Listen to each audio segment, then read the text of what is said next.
Good evening, everyone. Assalamu alaikum. Peace be upon you all.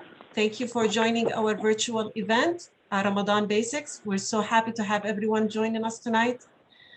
First, I pray that everyone is doing well and all your family is safe and healthy during this pandemic. We missed everyone. We missed all our friends.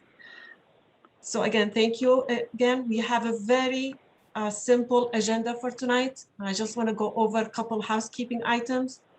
This meeting is recorded for future use for our interfaith events.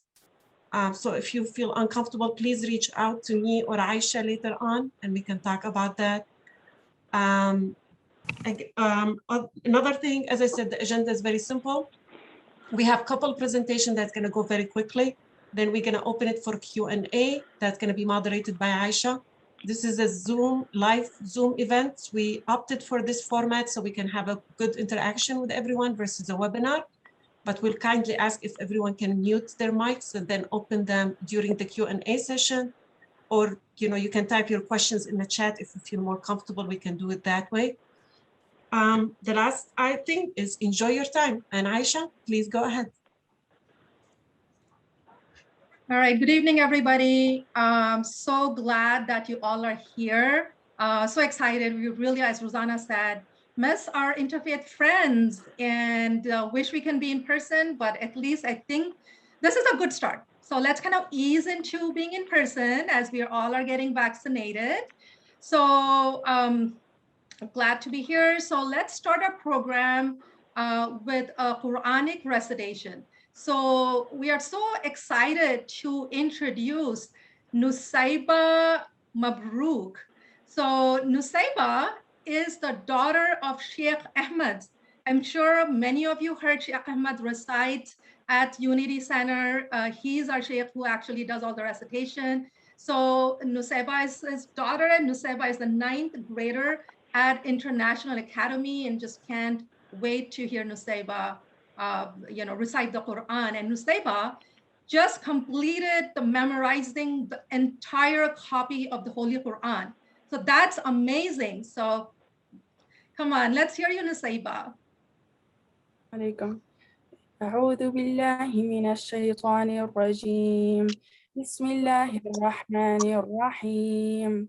يا أيها الذين آمنوا كتب عليكم الصيام كما كتب على الذين من قبلكم لعلكم تتقون أياما معدودات فمن كان منكم مريضا أو على سفر فعدة من أيام أخر وعلى الذين يطيقونه فدية طعام مسكين فمن تطوع خيرا فهو خير له وأن تصوموا خير لكم إن كنتم تعلمون شهر رمضان الذي أنزل فيه القرآن هدى للناس وبينات من الهدى والفرقان فمن شهد منكم الشهر فليصمه ومن كان مريضا أو على سفر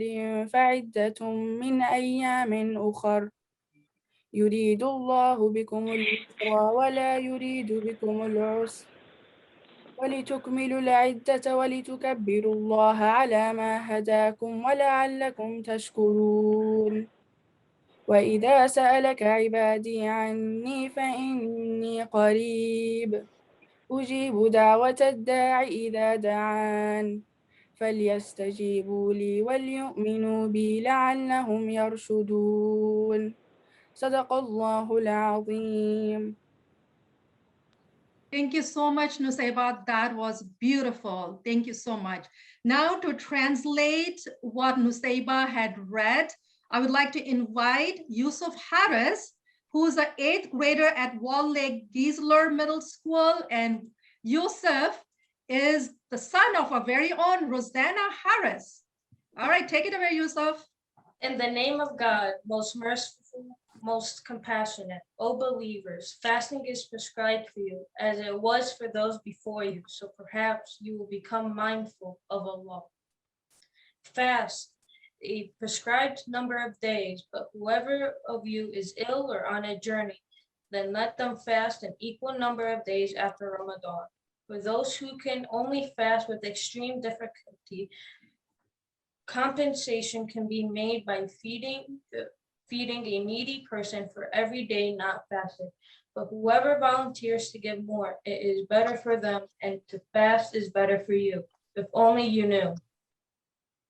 Ramadan is a month in which the Quran was revealed as a guide for humanity, with clear proofs of guidance and the standard to distinguish between right and wrong. So whoever is present this month, then let them fast. But whoever is ill or on a journey, then let them fast an equal number of days after Ramadan. Allah intends ease for you, not hardship, so that you may complete this prescribed period of proclaim the greatness of Allah for guiding, and perhaps you will be grateful.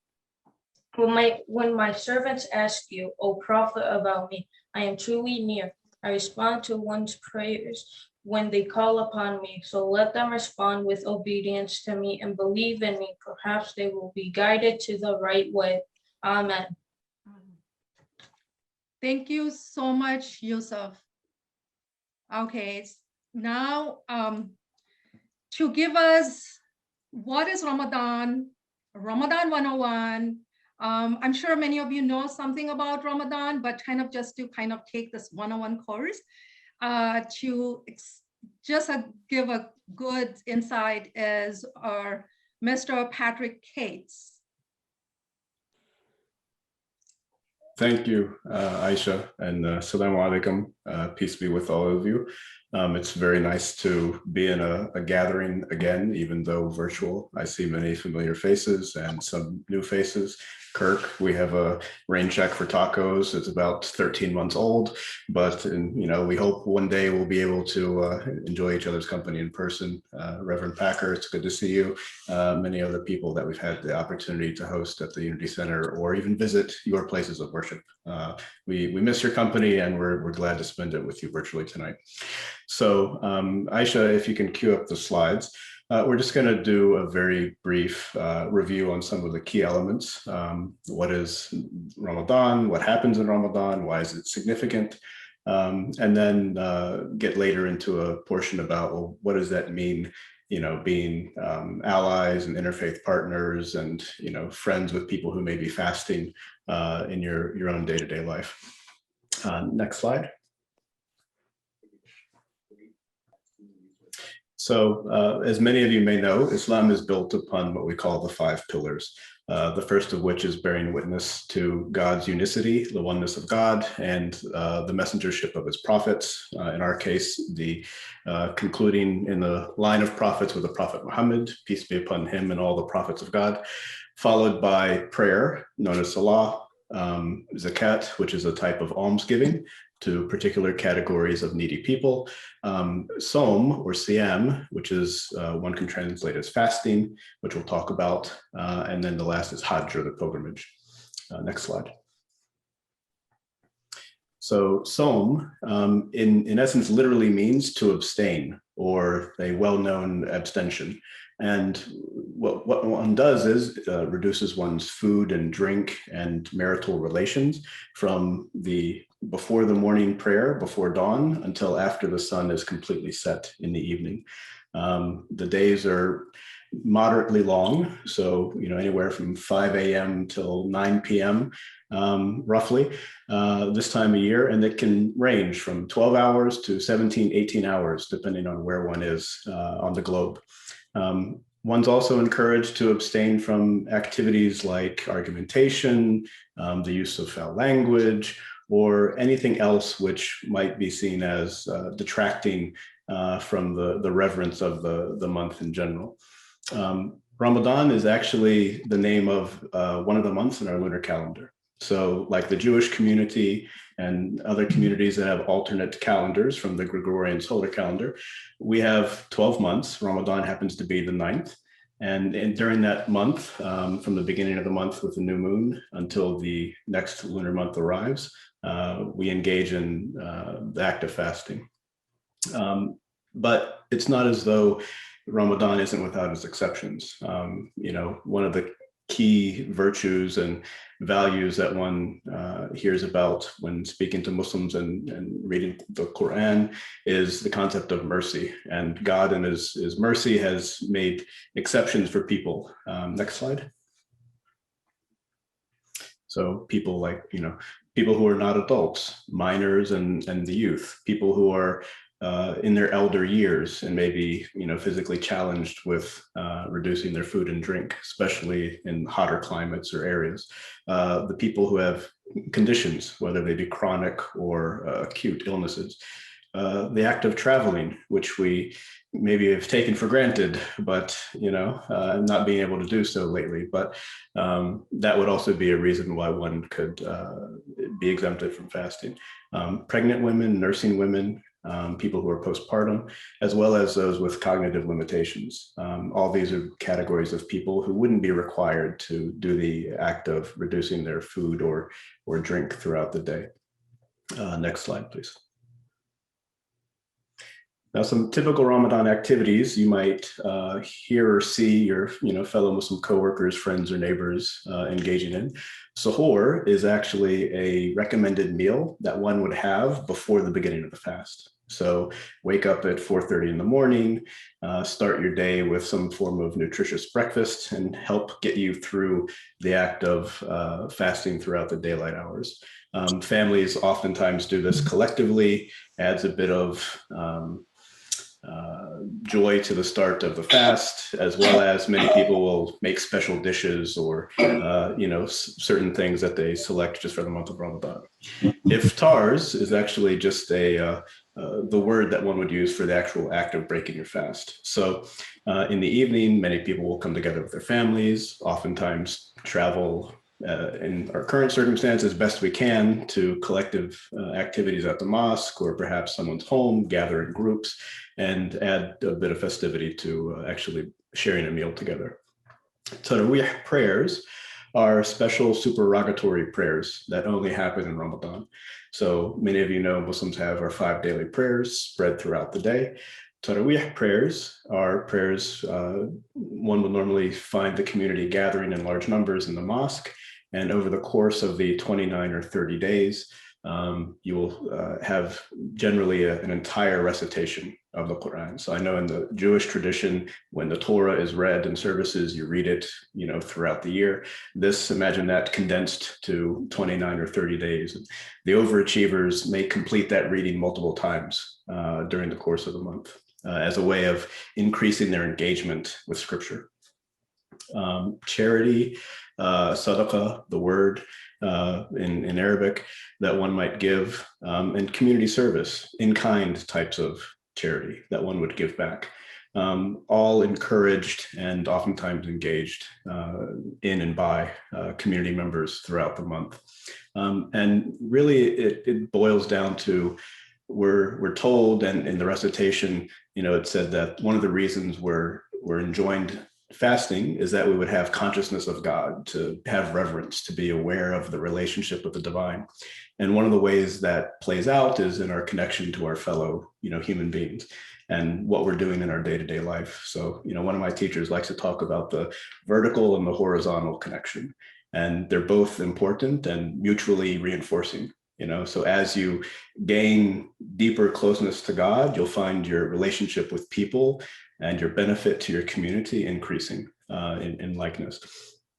And one of the things that, and perhaps all of us have actually had a lesson over the last 12 months in this, having been told that we can't do things or can't go places or can't see family and friends, is that the act of abstaining in itself, whether it's food or drink or these things, actually gives us more empathy for people who don't have the choice to have food, and don't have the choice to satiate their hunger, don't have access to all the things that maybe we do take for granted. So that spiritual element and empathy reinforcing our need to give back in whatever ways we can. Next slide, please. So this year, Ramadan is estimated to happen Tuesday, April 13th. People will be fasting. So we do have a lunar calendar.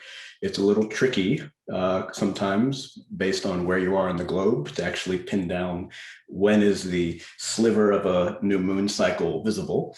So there's a little bit of debate, but it's okay because differences of opinion are a mercy for people. So you might find somebody in England fasting on the 13th and somebody in the west coast of the US fasting the day before or after because of where in the globe the actual visible sighting of the moon would occur. And the last day for the month of Ramadan is estimated to be Wednesday, May 12th. So you'll find your Muslim colleagues and neighbors gathering for what's known as Eid al-Fitr. And I think it's on the next slide, which would be the concluding celebration. So Islam has two major holidays, Eid al-Fitr, which is the Eid of the breaking of the fast at the end of the month of Ramadan, and then Eid al-Adha, which is during the Hajj pilgrimage at the end of the pilgrimage cycle. There's a celebration of sacrifice that one would make to cap off the pilgrimage season. So this year, May 13th, you'll perhaps, depending on COVID restrictions and these things, see people going out in the morning, having breakfast, dressed in their Eid regalia and best to go out and celebrate and have a special prayer and sermon at the mosque, and then go back and visit family and friends, exchange gifts, and these sorts of things. Next slide. All right, so thank you so much, Brother Patrick. Now I'd like to invite Dima El-Gamal, Dr. Dima, to talk about the sensitivities during Ramadan. How can our interfaith friends and allies be sensitive to us during Ramadan? What can they take care of? Thank you, Aysha. Assalamu alaikum. Peace be upon you all. I greet you all, and I'm so happy that we are able to connect. And as my fellow brother and sisters have said, I really look forward to the day where we can connect in person sometime soon. Thank you, Aysha. Can we go to the first slide? There's a lot of sensitivities that we can talk about when we talk about Ramadan.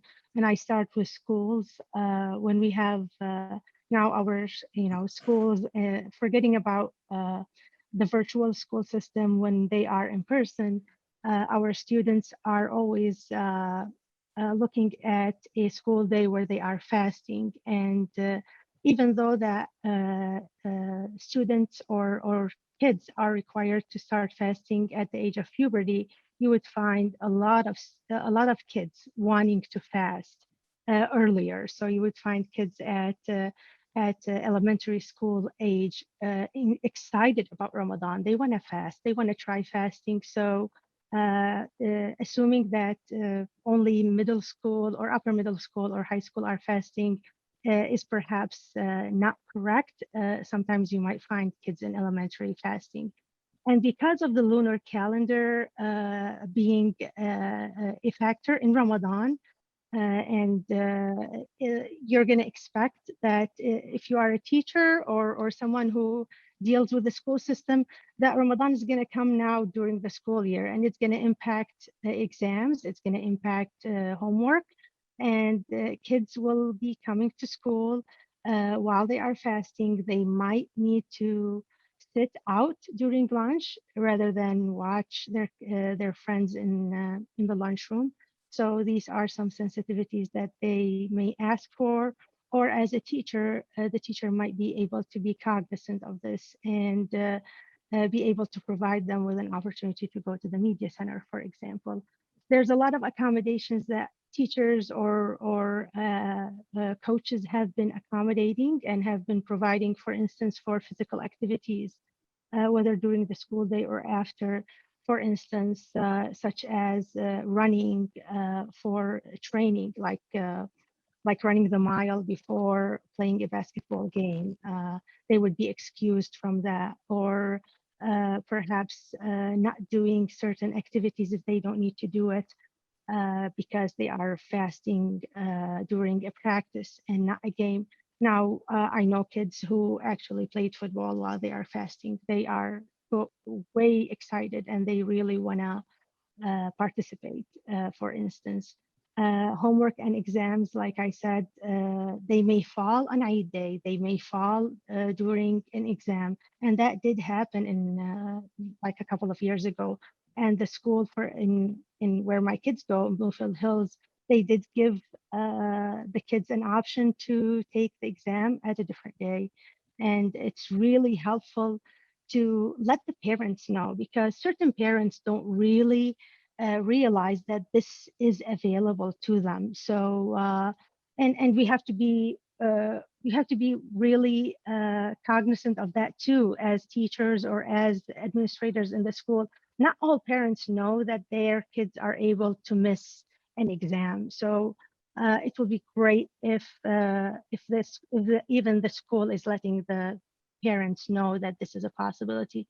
The last 10 days of Ramadan, like Patrick mentioned, are typically very spiritual heavy. Kids and parents stay up all night, and the kids might come to school and they may not come to school. And the teachers would be nice if they are cognizant of this. And Eid Day is typically a day where kids might take that day off and not show up. And if there is a homework or an exam, it would be great if they are excused, like I mentioned. A great thing that is happening, and I want to give kudos to Bloomfield Hills Schools and give kudos to the students in Bloomfield Hills Schools, because they rotated a request to the board, not last year, the year before, and they were able to get a day off. And this year will be the first year where Bloomfield Hills will be off on Eid Day. So kudos to the students and kudos to the district and the board, because they listened and they were able to grant the students a day off on Eid. Next, please. Ramadan sensitivities for your Muslim colleagues. You know, the Muslim population is now part of the American fabric, and we are, you know, everywhere. We're in the hospitals, we're in the, you know, corporations, we're all over the place. And let's not invite our Muslim colleagues to lunch in Ramadan, because we don't want them to sit there and watch us having lunch while they are abstaining from lunch. Hopefully we can avoid evening meetings if we can during Ramadan. And keep in mind that caffeine deprivation is huge. Like, I'm a zombie in Ramadan because of no caffeine. When Patrick talked about suhoor, the first thing that sits on my kind of suhoor table is that cup of coffee. So be cognizant of the fact that your Muslim colleague is caffeine deprived. And in the last 10 days of Ramadan, your Muslim colleagues might require to take the last 10 days off, or some of it off, or come even late. And specifically now with the flexible schedules and working from home, they might work late or start late. And on Eid day, they may also request to take that day off. So employers being able to be cognizant of these requirements, I think it would be great for retaining great employees and empowering their employees as well. Next, please. Last but not least, neighbors. And I'm talking specifically about neighbors who are close to mosques or close to areas that have a large Muslim populations. During Ramadan, you're going to find that, just like any other congregation, when there's Christmas or where there is a religious holiday, for like a Jewish holiday as well, there will be crowded parking lots, there will be traffic congestion. And in Ramadan, that's what's going to happen as well. Now, it's going to happen late at night because of what Patrick talked about, the Taraweeh prayer, the prayer that happens at night. There will be people coming to the mosque. And I'm talking about perhaps outside the pandemic.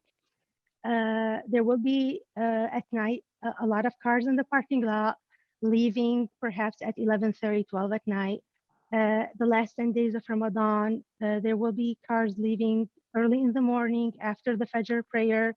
And there will be traffic congestion around Eid as well. As you can see, this is the Muslim Unity Center.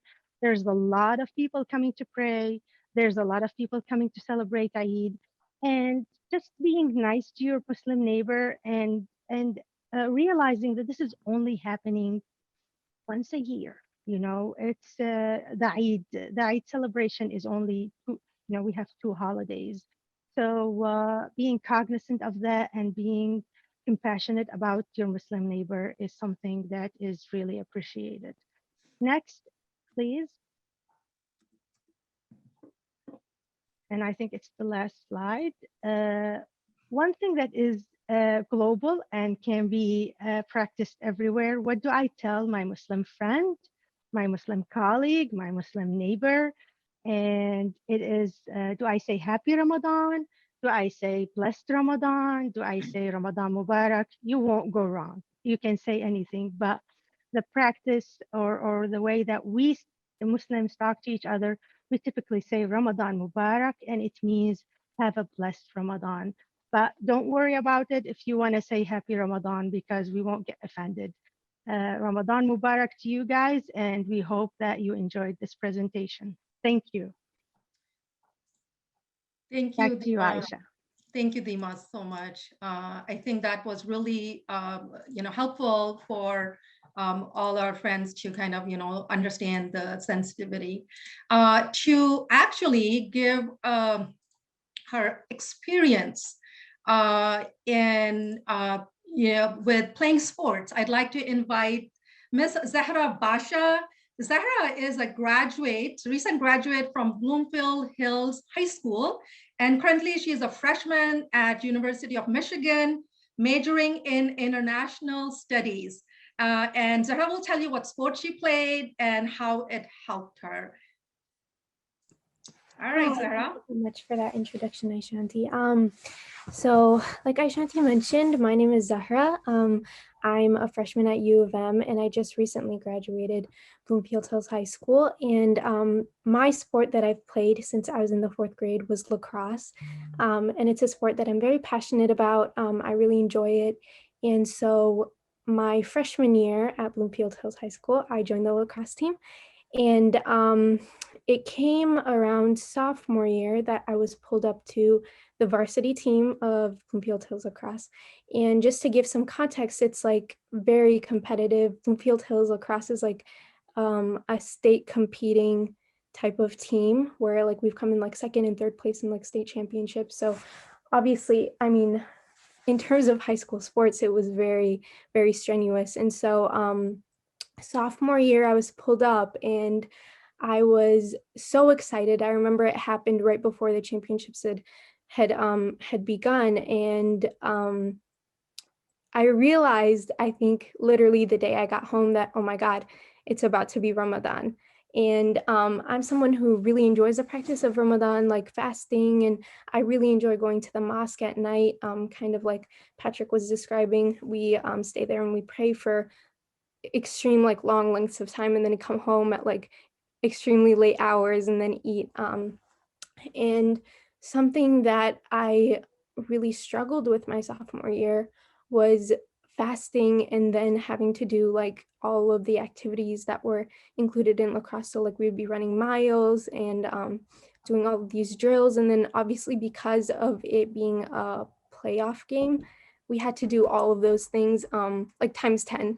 And I mean, being a sophomore, there were a lot of people at Bloomfield Hills High School that were aware of Ramadan.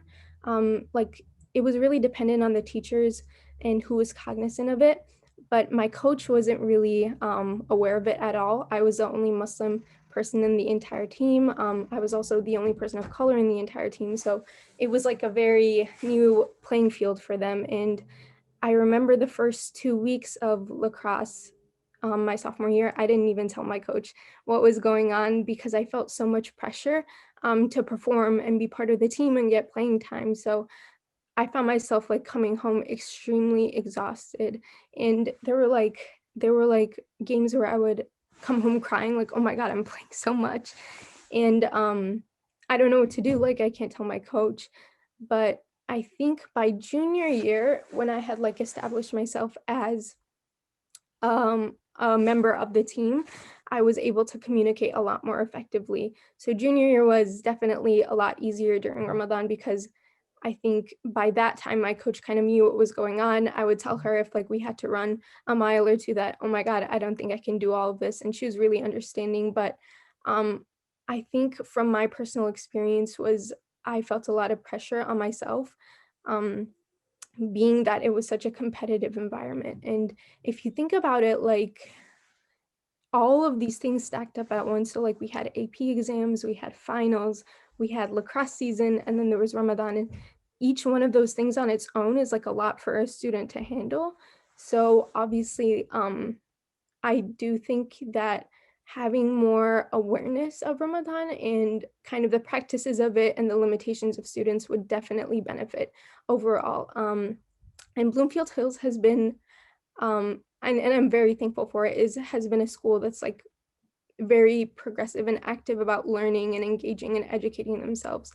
So like Dima Auntie had mentioned, we have our first Eid off next year, but like the first 4 years that I was there, that was never a thing. So I definitely think that there's a lot more room to grow.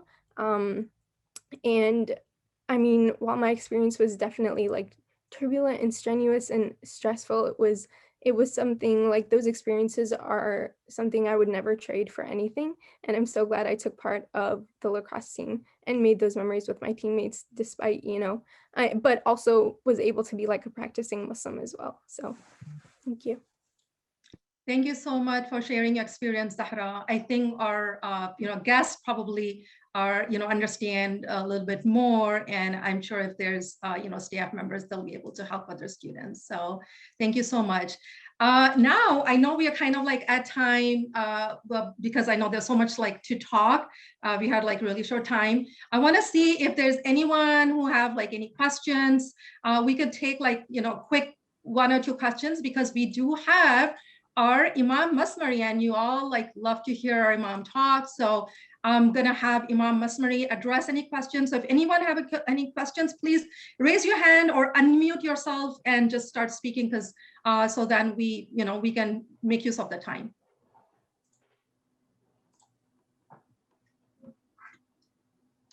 I went to law school at night, and I had a good friend whose family was from Lebanon originally. They were Muslim. So during Ramadan, his mother would send him with food so that he could eat once it was after dark. And he had several friends in the class, and after a while, his mother kept sending more and more food to feed all of us. So that was more of a story than a question. I'm sorry. I'll ask a question. I was going to ask Sarah if she's still there. Did she stay on? Yeah, I think. Yeah, I'm here. there she is. I'm really amazed, really, at your capability. You're really breaking ground, right, for that whole school system and for all the students, right, to understand you're the first one to do so many things. And, that's a very progressive system. You were fortunate to be there. And yet it was still hard for you to help to ask them to understand what you were going through. I'm sitting here thinking, 1, how incredibly difficult for you, and 2, how do we support students in other school systems that are maybe not quite as progressive, Yeah. Pretty tough. Yeah, thank you for those understanding comments. Yeah, for sure. I mean, despite, like you said, despite being in a school where I knew my teachers and my coach were so understanding, it was like very much a personal kind of struggle for me to speak up. So I do think that kind of fostering that sort of voice for Muslim students, to be able to voice their concerns and just like spreading a more general awareness of Ramadan. So when kids are having these conversations, they don't have to explain like the month in length and like the practices in length to adults, and have that be their responsibility would definitely be helpful. Mm-hmm. If I may, Bloomfield Hills School District is one of the districts that I've been involved with for a very long time. And I take pride in the stride that they have accomplished. And still, as you can see, here's an example. But not only that, we do have parents in the district that didn't even know that they could take the day of Eid off, like I mentioned, not last year, the year before, when it fell on an exam day and they sent their kids to take the exam. So cultural sensitivity training that is being implemented in a school district such as Bloomfield Hills extensively shows us that there is still an opportunity to grow within that school district, and gives you the red light, so to speak, on what could be happening in other neighboring districts that doesn't even have any of that. So, and neighboring districts right by it, and right next to it. So that's what I'm thinking about. it's a big red light, you know, just to continue to hear stories that that tells us that, you know, we go a mile away and there's bigger problems if we have this problem with all the effort that is being invested.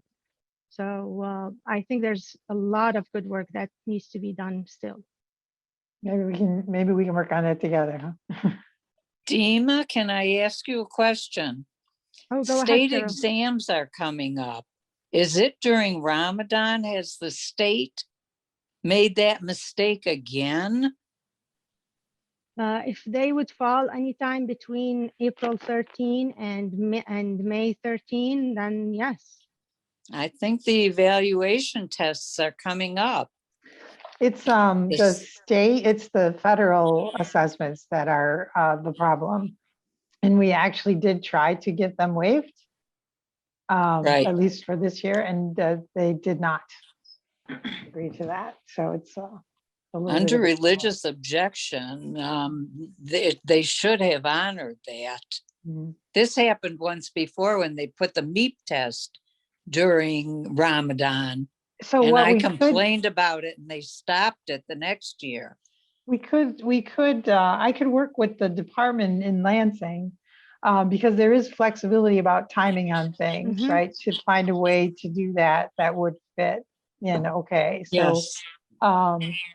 maybe we can talk about that later. Would you mind helping me with that? See if we can put some kind of messaging together to send out to the schools. Yep. And a way to do it, you know, if people want to. Yeah. Imam, are you going to be able to meet with people person to person, or is your Ramadan celebration going to be virtual? Thank you so much, and good evening, everyone. Always a blessing to see you all, to be part of these interfaith gatherings, and we pray that we all meet soon, and maybe our next interfaith event could be a barbecue. So we can still play it safe and see everyone and enjoy everyone's presence. So thank you all, and always a blessing. And thank you also for the Interfaith Committee for organizing this. So the plan as of now is to have an in-person gathering. And of course, we will make sure that we will keep in mind all safety measures, and people will continue to wear their masks at the center. But we will be having in-person services this Ramadan. People felt this sense of emptiness in the previous year, even though they had the opportunity to be with their families and to have it in the midst of their homes, and people really enjoyed it. But also, we're social creatures, so people also enjoy their social life, coming to the mosque, praying. But there will be some limitations.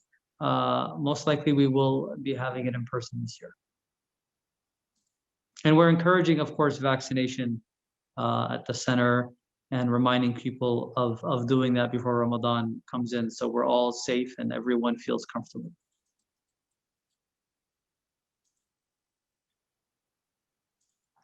Thank you, Imam. I think that was actually one of the questions you had answered. Someone else had asked, like, how is Ramadan different since the pandemic? So I know you, I think, answered. If anyone have any questions, feel free, because I know we are over time. But if not, then we can kind of, I guess, take a leave now and give everyone like rest of the evening, because it's a beautiful day today. Ramadan Mubarak to you all. Oh, thank you so much. And it was so great to see all our Interfaith friends. Honestly, we miss you all. So we just can't wait you all to come and visit us in the Unity Center. We miss you as well. All right. Thank you so much. And thank you for all the participants, Zahra, Yousef, Nusaibah, our youth participants, and to all speakers as well, and to the entire committee. Thank you so much.